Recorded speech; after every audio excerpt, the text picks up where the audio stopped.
샬롬. 자, 오늘은 2024년 10월 2일 오늘 수요일 저녁 시간입니다. 자, 지난 우리 9월 한 달 동안 우리가 에레미야서를 함께 묵상을 했습니다. 그리고 10월 달부터는 우리가 예전에 했던 이 고린도전서 11장의 내용을 다시 또 시작하게 되었습니다. 우리 고린도전서를 우리가 깊이 묵상하면서 오늘 우리에게 주시는, 우리 이 시대에 주시는 하나님의 메시지를 같이 좀 듣도록 하겠습니다. 우리 같이 기도하면서 큐티 시작합니다.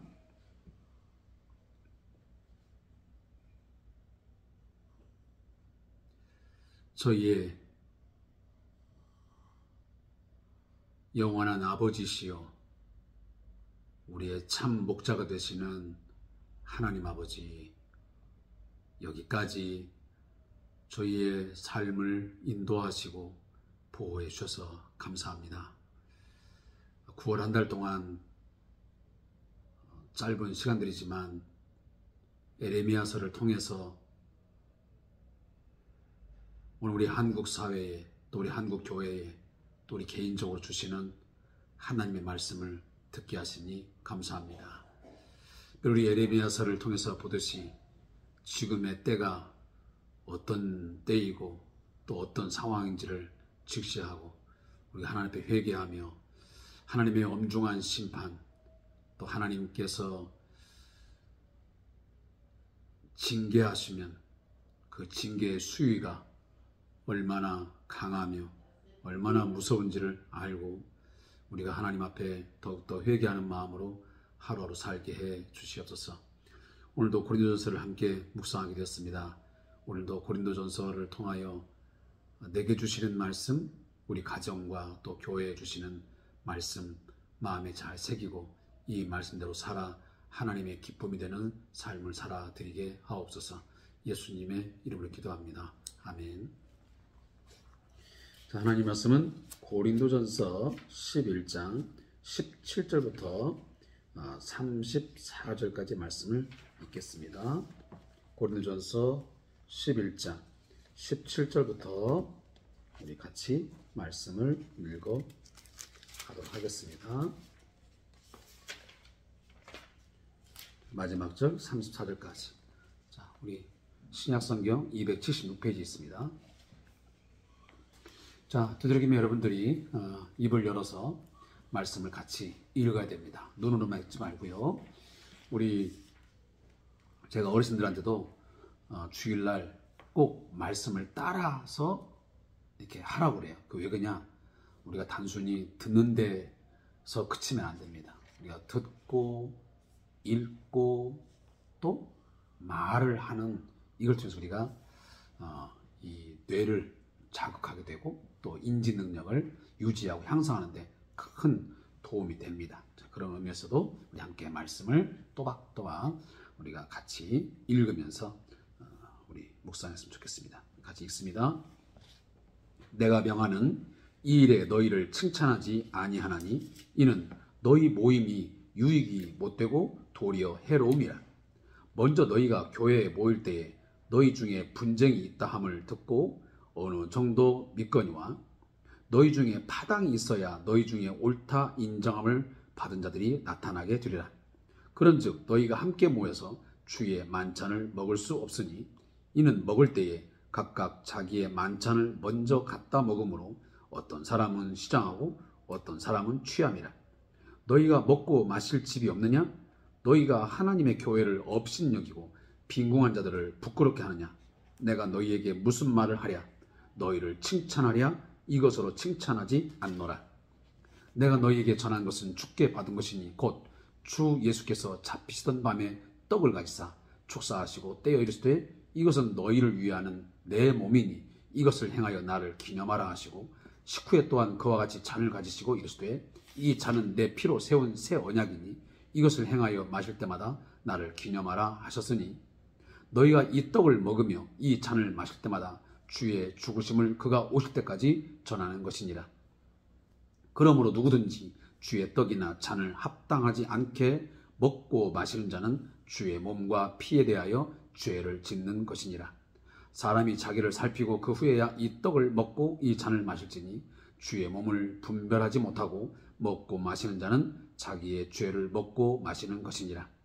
그러므로 너희 중에 약한 자와 병든 자가 많고 잠자는 자도 적지 아니하니 우리가 우리를 살폈으면 판단을 받지 아니하려니와 우리가 판단을 받는 것은 주께 징계를 받는 것이니 이는 우리로 세상과 함께 정죄함을 받지 않게 하려 하심이라. 그런즉 내 형제들아 먹으러 모일 때에 서로 기다리라. 만일 누구든지 시장하거든 집에서 먹을지니 이는 너희의 모임이 판단받는 모임이 되지 않게 하려 함이라.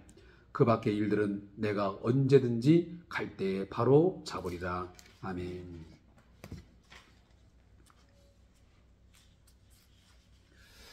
자, 꽤 오랜만에 이 고린도전서를 이제 묵상하기 때문에 이 고린도전서에 대한 객관적인 설명이 좀 필요할 것 같습니다. 우리가 이 주3 교재 앞부분에도 그런 내용들이 기록되고 있습니다. 저자가 누구며 대충 기록 시기는 언제이고 또 이 고린도전서가 왜 저술되었는지, 저술의 목적, 그리고 주요 메시지가 뭐고 특징은 무엇이고 단락을 어떻게 구조적으로 되어 있는지 살피게 되어 있습니다. 거듭 말씀지만 이 고린도전서는 분명히 사도 바울에 의해서 기록되었음을 확정적으로 알 수 있는 매우 중요한 책입니다. 그리고 그 기록 시기는 주로 바울이 3차 그 선교 여행 중에 약 한 AD 53년에서 한 55년경에 그 에베소에 머물면서 이 본서를 기록한 것으로 우리가 볼 수 있습니다. 특별히 고린도 이 전서, 후서 뭐 이런 내용들이 이제 우리가 접하게 되는데 이 고린도 서신은 정말 많은 다양한 문제들을 담고 있습니다. 어쩌면 현대판 교회가 갖고 있는 다양한 교회 안에서의 문제들을 정말 축소판처럼 담고 있는 그런 내용들입니다. 제일 큰 문제는 이 파당의 문제죠. 누구파, 누구파, 누구파. 이 분열의 이런 상황에 대해서 목회적인 어떤 책망이 있는 것이 바로 이 고린도서의 중요한 하나의 내용이고요. 또한 교회 내에 있는 이 근친상간, 또 세상 법정으로 이 교회 문제를 끌고 나가서 이 고소하는 문제, 또 음행의 문제, 또 결혼에 대한 문제, 우상 숭배, 그러니까 우상의 제물에 대해서 어떤 문제, 그리고 죽은 자의 부활에 대한 문제, 또 다양한 그 은사에 대한 문제, 이런저런 문제들이 많이 혼용되어 있고 또 거기에 내재되어 있습니다. 그래서 어떻게 보면 이 목회적인 관점에서 교회의 어떤 연합, 교회의 하나됨, 교회의 거룩성들을 어떻게 지켜나갈 것인지, 그걸 회복할 것인지, 이런 다양한 문제들을 이 사도 바울의 이런 목회적인 관점에서 해결책을 또 어떤 문제점들을 파악하는 것이 이 고린도전서의 매우 중요한 내용들입니다. 그리고 뭐 특징적인 부분들은 제가 금방 말씀드렸지만 교회 내에서의 발생하는 다양한 문제들에 대한 해결책들, 또 그런 여러 가지 답변들이 매우 구체적이고 실제적으로 담겨져 있는 것이 이 고린도전서라 볼 수 있습니다. 그렇게 우리가 정리를 하고요. 먼저 우리 고린도서 11장에서 제일 큰 이슈가 뭐냐면 이 성만찬에 대한 문제였습니다.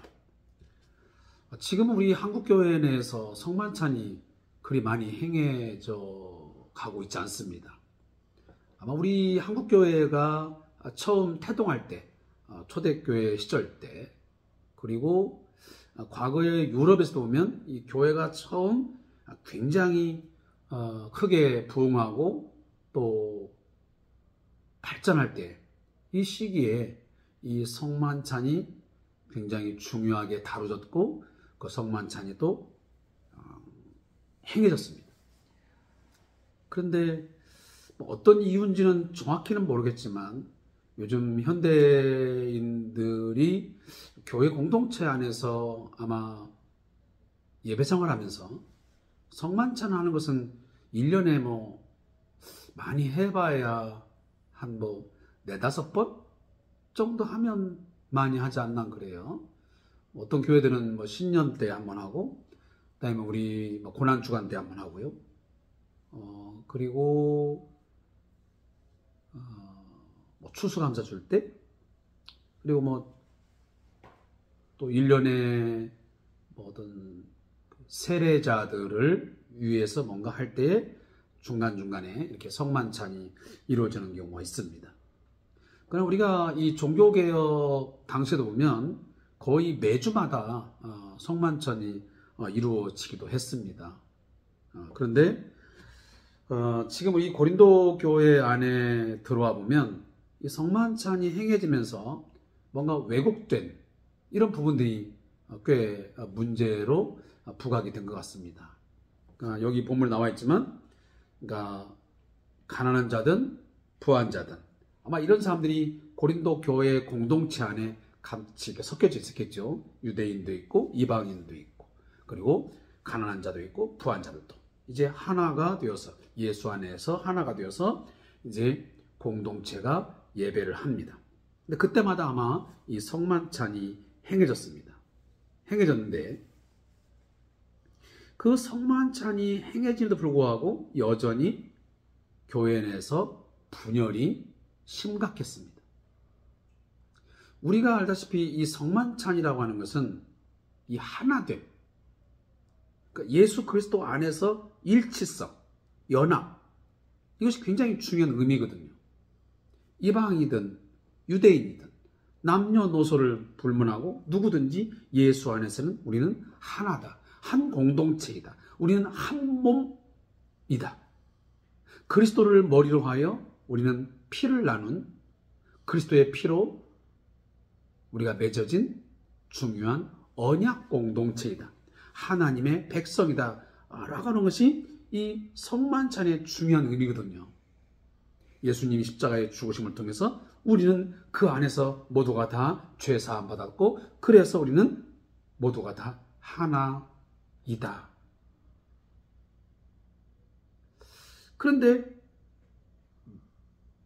고린도 교회 안에서는 지금 떡과 잔을 나누면서 성만찬을 행하고 있지만 여전히 아볼로파니, 게바파니, 그리스도파니 이렇게 파벌 싸움이 있단 말이에요.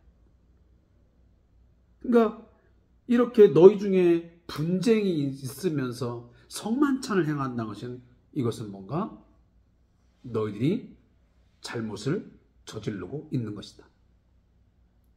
의식을 아무리 100번, 1000번 행한들 그 의식의 참 의미를 깨닫지 못하고 그것이 결국은 삶으로 연결되지 못하면 그 의식은 죽은 의식이요, 의미가 없다 그 말이에요. 오늘날도 마찬가지잖아요. 우리가 주일 낮 예배를 드리고 또 뭐 저녁 예배를 드리고 찬양 예배를 드리고 뭐 수요 예배를 하고 수많은 어떤 의식의 예배를 우리가 행하고 있지만 그 의식적인 어떤 예배 행위가 그 다음 우리의 삶으로 연결되어져야 이것이 산 예배이고 이 의미가 있는 것이지, 단순히 어떤 목회자의 인도에 따라서 찬양을 하고 기도를 하고 말씀을 듣는다 할지라도 그것이 삶으로 연결되지 않으면 이것은 마당만 밟을 뿐이고 이건 죽은 예배예요. 정말 예배 가운데서 정말 하나님을 만나는 경험을 하고 말씀과의 뭔가 이 부딪힘이 있고 말씀의 역사를 내가 경험했으면, 내가 정말 눈물을 흘리면서 찬양을 하고 두 손을 높이 들고 뭔가 찬양을 했으면 그 다음에 그것이 삶으로 연결이 돼야지, 삶의 변화가 와야지. 그렇지 않는다면 찬양을 부르면서 눈물을 흘린 것이 무슨 의미가 있으며, 말씀을 들을 때 아멘 아멘 하면서 크게 아멘을 화답한 것이 무슨 의미가 있겠습니까? 똑같은 의미입니다. 너희들이 지금 성만찬을 모일 때마다 행하고 있지만 여전히 분쟁이 있다고 하니 이건 잘못된 거다. 성만찬 많이 행했다고 자랑거리 삼습니까? 내가 성만찬에 많이 참여해서 내가 떡과 잔을 마셨다고 하는 것이 무슨 자랑거리입니까? 그 횟수가 무슨 내 경력이 됩니까? 뭐가 되겠습니까? 의미가 아니잖아요.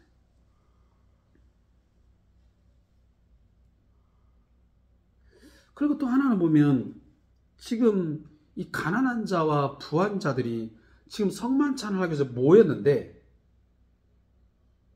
어떤 일이 벌어졌냐면 이 부자들이 아니면 부한 자들이 이제 가난한 자들이 아무래도 밖에서 일을 하다 보면 그 예배 장소에 늦게 도착하겠죠.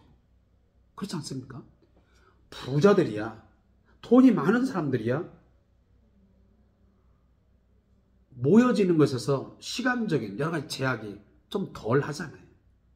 그런데 가난한 자들은 더 많은 일들을 해야 되기 때문에 일을 하다 보면 시간이 늦어지는 거예요.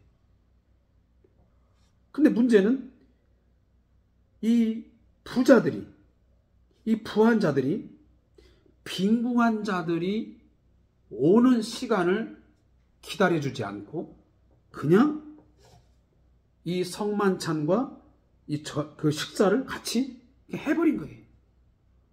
그러니까 성만찬을 하기 위해서 떡도 가져오고 이제 포도주를 가져왔는데 그냥 식사와 만찬을 겸하면서 그 만찬 때에 성만찬 때 먹어야 될 포도주를 마셔버린 거예요.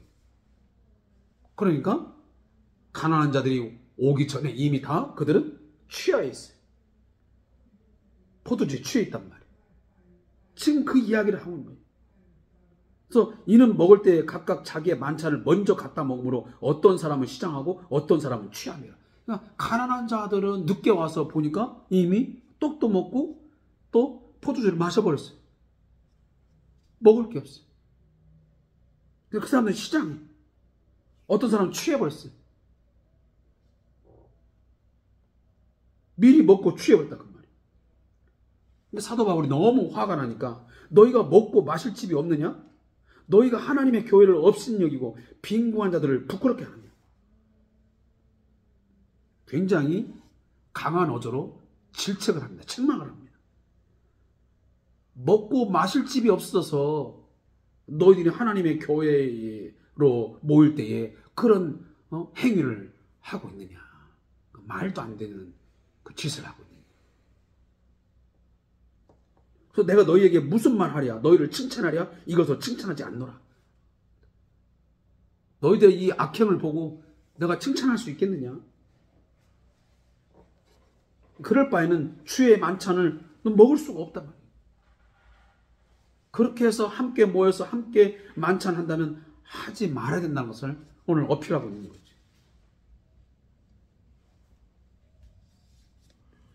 그리고 이제 11장 23절에서 34절에 보면 올바른 성만찬에 대한 교훈이 나옵니다.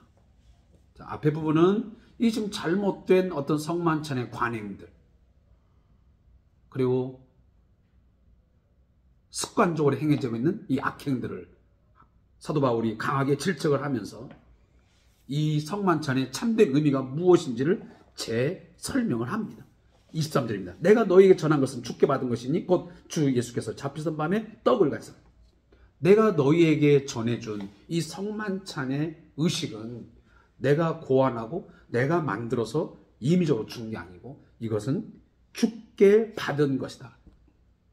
이미 주님이 이것을 직접 말씀하셨고 행했던 것을 내가 너희에게 전해주는 거다.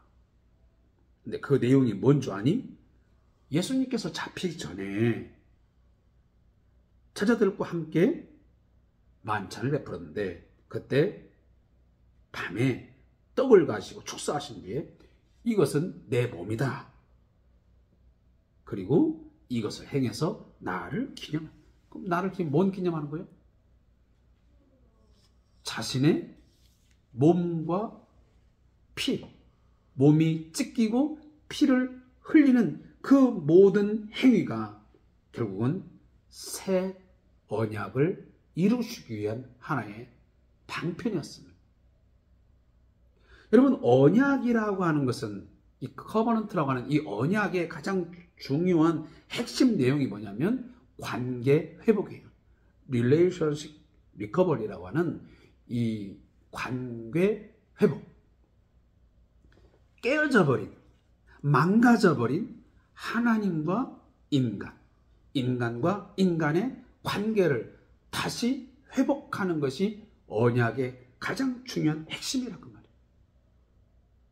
그 관계를 회복시키기 위해서 결국은 나는 너희의 하나님이 되고 너희는 내 백성이 되는 그 다시 관계를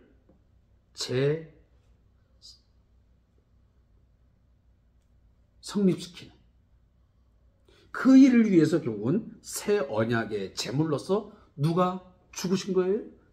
예수님이 죽으신 거예요.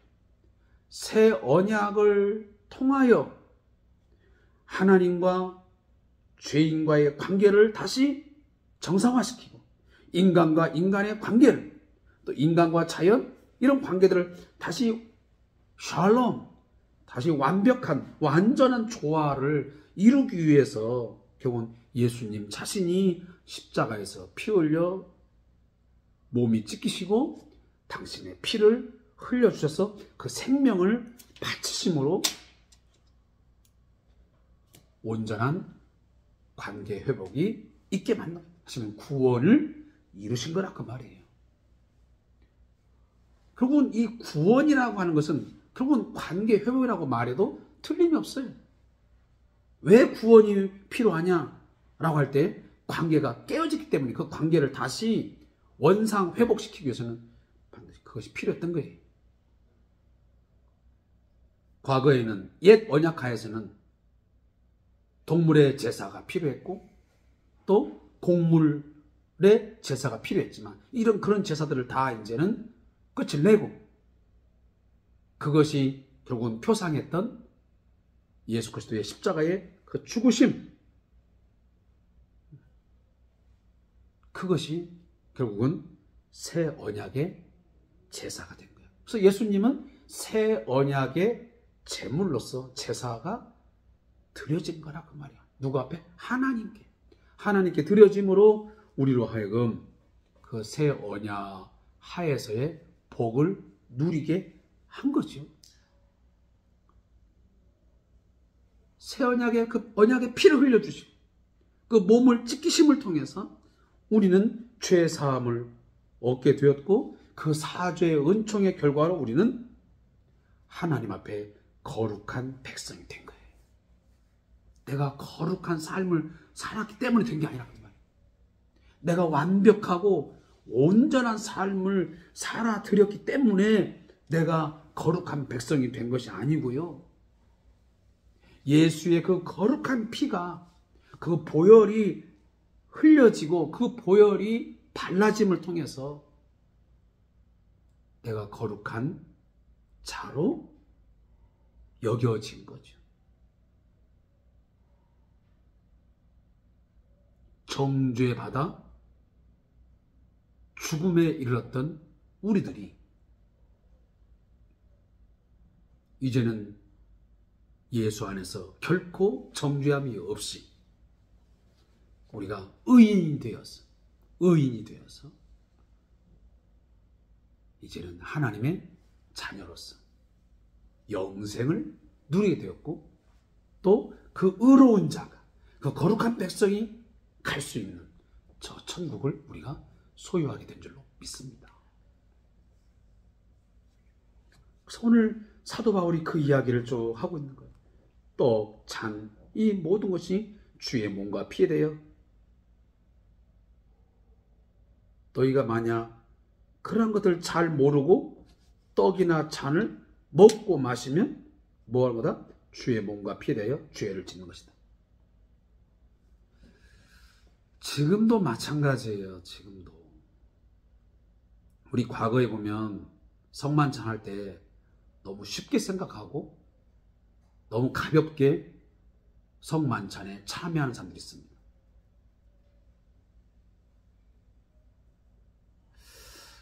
제가 한 번 정도 제가 그런 기억이 나요. 저도 제가 한 번인가는 제가 그 시절이 지금 전도사 시절인지 언젠지는 정확히 제가 기억은 나지 않습니다.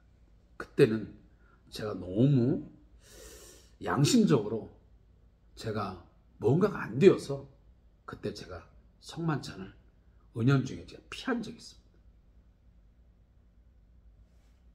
그냥 제가 성직자이기 때문에 또 교역자이기 때문에 누구의 눈치 때문에 잔을 받고 떡을 한다는 것이 양심에 너무 가책이 강하게 왔어요. 어떻게 보면 그때만 해도 제가 훨씬 더 그게 양심적이었던 것 같아요. 그 이후에 저도 이제 많은 성만찬을 또 거행도 해보고 저도 참여도 해봤지만 어떨 때는 진짜 양심상 피했으면 좋겠는데 누군가의 눈치 때문에 그냥 잔과 떡을 먹고 마셨던 그런 기억들이 전혀 없지는 않은 것 같아요. 저만 그럴까요? 혹시 여러분들은 우리 지금 큐티에 함께 참여하고 있는 우리 집사님들, 또 우리 권사님들, 또 우리 성도님들, 여러분들은 혹시 교회 내에서 아니 어디 교회 공동체에서 어떤 연합회 어디 가서 이러한 성만찬을 베풀 때에 그런 양심의 가책을 전혀 느끼지 않고 정말 떳떳하게 그냥 당연스럽게 받아본 적 있습니까?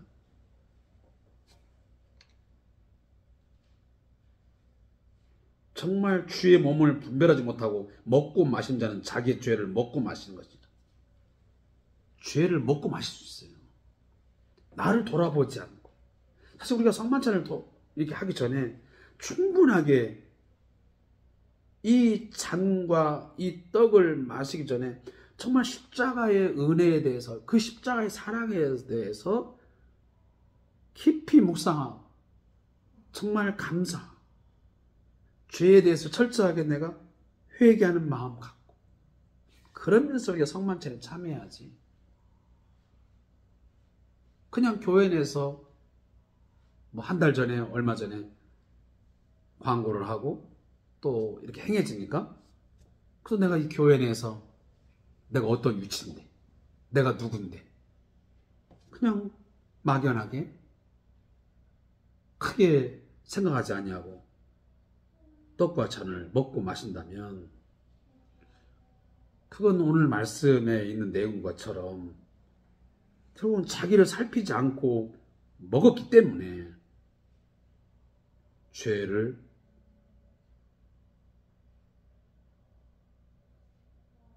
먹고 마시는 그런 상황이 될 수도 있습니다. 아마 이러한 일들이 이 고린도 교회 안에서 굉장히 상당히 많았던 것 같아요. 그러니까 사도 바울이 이런 얘기를 하는 거죠.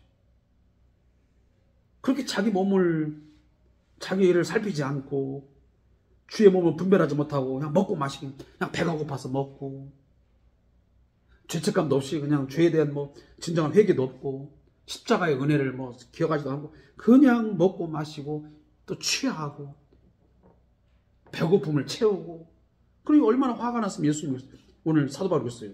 누구든지 시장하거든 집에서 먹을지 야 집에서 밥을 먹고 와. 왜 여기 와서 단순히 배고프니까 먹는다는 것으로 대체해버리냐. 그러니까 저 밖에 사람들이 예수 안 믿는 사람들이 너희 모임이 판단 맞는 모임이 되지 않게 저것들끼리 모여가지고 먹고 마시고 취하고 판단받는 말이에요.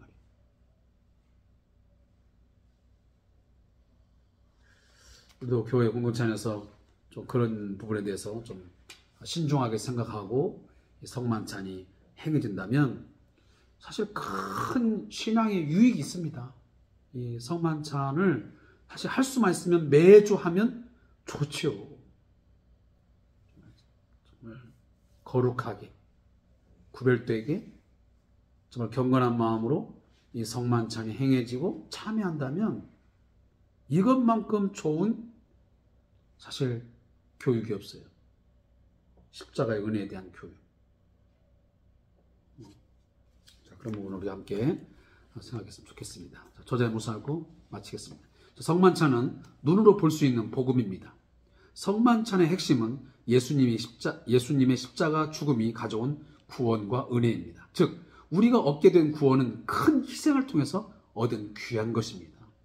예수님의 생명이 바쳐짐으로 그의 몸이 새 언약의 제물로 바쳐짐으로 얻은 것이죠. 따라서 성만찬에 참여한 자에게는 먼저 복음의 은혜에 대한 감격과 감사가 있어야 합니다. 구원의 은혜에 진정으로 감사를 느끼는 사람은 자연스럽게 이웃을 향해 긍휼과 사랑을 나타나게 됩니다. 죽어 마땅한 자가 받게 된 은혜에 감사하면서 이웃을 미워하는 것은 말이 되지 않습니다. 그런데 이런 사람이 많이 있습니다. 자신이 구원받은 것에 대해서 감사와 찬양을 돌린다고 말하면서 여전히 이웃을 사랑하지 않는 것입니다. 이중적인 태도는 그 사람의 진정한 본질을 보여줍니다. 구원에 대한 감사는 피상적이며 복음의 은혜 또한 머리로만 알고 있는 것입니다. 따라서 성만찬은 우리가 복음의 은혜에 진정으로 감사하는지가 드러나는 기회로 볼 수 있습니다. 참된 성도는 성만찬을 통해 구원의 은혜를 깊이 깨닫고 감사함으로 먼저 받은 사랑을 주변에 흘려보내야 합니다. 결국 십자가 은혜를 알게 되면 하나님을 사랑하게 되고 하나님을 사랑하는 자는 이웃을 사랑할 수밖에 없다라고 하는 것을 오늘 이 말씀에서 우리에게 강조하는 것 같습니다. 자, 기도하겠습니다. 하나님 아버지, 오늘도 이 성만찬의 의미를 다시 한번 깨달으면서 구원의 은혜와 구원의 감격이 우리에게 깊이 있게 하여 주시옵소서. 이 하나님의 사랑과 은혜에 대한 감사와 감격이 있는 저희들 또한 하나님을 뜨겁게 하나님을 깊이 있게 사랑하게 하시고 또한 이 사랑이 우리의 이웃들에게 흘러가게 하옵소서. 예수님의 이름으로 기도합니다. 아멘.